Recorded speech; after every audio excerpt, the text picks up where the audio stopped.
Teacher उसे बताती है कि जो लोग उसे मराने आए थे वे अभी भी जिंदा हैं और नया प्लान बना रहे हैं। सन रोंग बोलती है कि उसे अटैक का कुछ याद नहीं। तभी जू आता है और कहता है, तुमने असैसिन्स नहीं देखे क्योंकि मैंने उन्हें पकड़ लिया था। वो ऐसा इसलिए बोल रहा था क्योंकि कल वांग लिंग ने उसे अपनी पावर से याद दिलवाया था कि उसने ही असैसिन्स को भगाया था। फिर जुओ उन्हें दिखाता है शैडो किल ऑर्डर और कहता है कि जिस पर यह ऑर्डर लगाया जाता है उसकी मौत तय है। यह सुनकर असैसिन्स के बॉस को शक होता है कि किसने उसका प्लान सबब कुछ बिगाड़ दिया। तभी जुओ पूरे स्कूल की सिक्योरिटी बढ़ा देता है। बाहर और अंदर दोनों तरफ खड़ी सुरक्षा लगती है, लेकिन इतनी सुरक्षा के बावजूद स्कूल यार्ड की जमीन से एक निंजा उभर आता है। उसका नाम जू फांग था और वो एक रबर टॉय से गार्ड को बेहोश कर देता है। इसके बाद देखते ही देखते वो कई सारे गार्ड्स को एक के बाद एक ठिकाने लगा देता है। उधर हॉल के अंदर एक और निंजा पहुंच चुका था जिसका नाम था जू यिंग।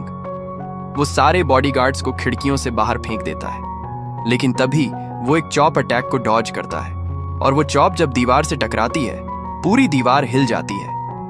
ये हमला किसी और ने नहीं बल्कि सूरोंग के टीचर ने किया था। वहीं दूसरी तरफ वांग लिंग के फोन पर नोटिफिकेशन आता है कि उसने फ्री नूडल्स जीते हैं और वो 15 मिनट्स में ड्रोन से डिलीवर किए जाएंगे। अब उसके टीचर का सामना उस निंजा से चल रहा था। वो निंजा लगातार अटैक कर रहा था, पर टीचर हर बार उसके मूव्स को आसानी से डॉज कर लेता है। आखिर में जू कंग एक ही साथ अपने दोनों वेपन से हमला करता है, लेकिन वो टीचर दोनों हथियारों को हाथों से ही तोड़ देता है। यह देखकर जू यिंग शॉक में आ जाता है और वो पॉइजन अटैक फेंक कर भागने की कोशिश करता है, लेकिन दरवाजे से टकरा कर गिर जाता है।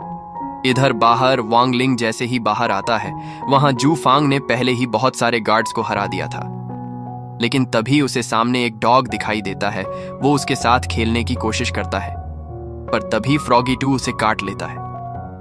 गुस्से में वो उसे दूर फेंक देता है, लेकिन तभी उसे एहसास होता है कि उस डॉग ने उसकी स्पिरिचुअल फोर्स अब्सॉर्ब कर ली है और उसकी लाइफ एनर्जी भी खींच ली है। तभी फ्रॉगी 2 अपने असली रूप में आता है, अपने फुल पावर में आता है और एक जबरदस्त अटैक कर देता है। जू फांग भागने की कोशिश करता है, लेकिन उसकी स्पाइन यानी रीढ़ की हड्डी टूट जाती है और वो फ्रॉगी के हमले से बच नहीं पाता। उधर एक और निंजा स्कूल में पहुंच चुका था। उसका नाम था जूजियन। वो अपनी इनविजिबिलिटी स्किल का इस्तेमाल करके स्कूल में छुपकर घुस जाता है और अब वो अपने हैमर में एक बहुत बड़ा एनर्जी अटैक चार्ज कर रहा होता है, जिससे वो पूरे स्कूल को एक ही बार में तबाह करना चाहता था। लेकिन तभी वहां पहुंचता है वांग लिंग अपने फ्री नूडल्स वाला गिफ्ट क्लेम करने के लिए। वो जूजियन से पूछता है, तुम यहां क्या कर रहे हो? अब वांग जैसे ही अपना पैकेट उठाकर जाने लगता है, जूजियन सोचता है कि शायद वो सिर्फ अपने पैकेज की बात कर रहा है और उसने उसे देखा नहीं है। लेकिन तभी वांग लिंग काल्मली बोलता है, नहीं नहीं, मैं तो तुमसे ही बात कर रहा था। तुम जैसा बेकार निंजा मैंने आज तक नहीं देखा।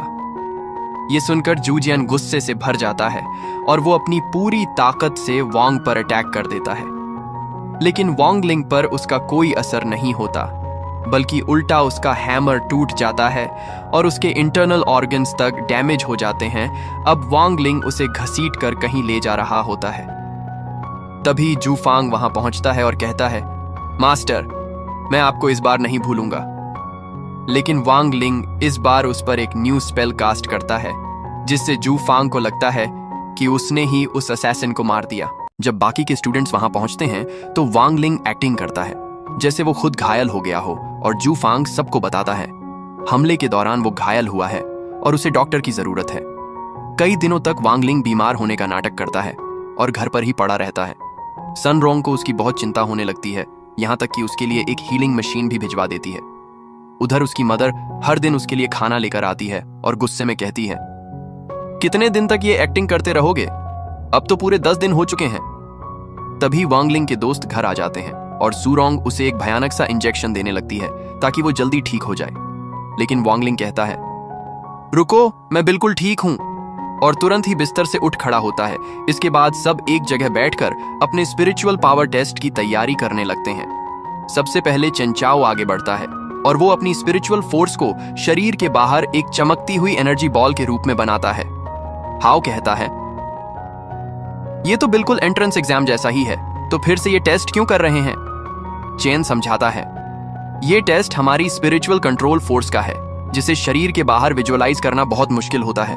इसके लिए काफी ट्रेनिंग चाहिए, क्योंकि इसी से हम अपनी एनर्जी को किसी भी शेप में बदल सकते हैं।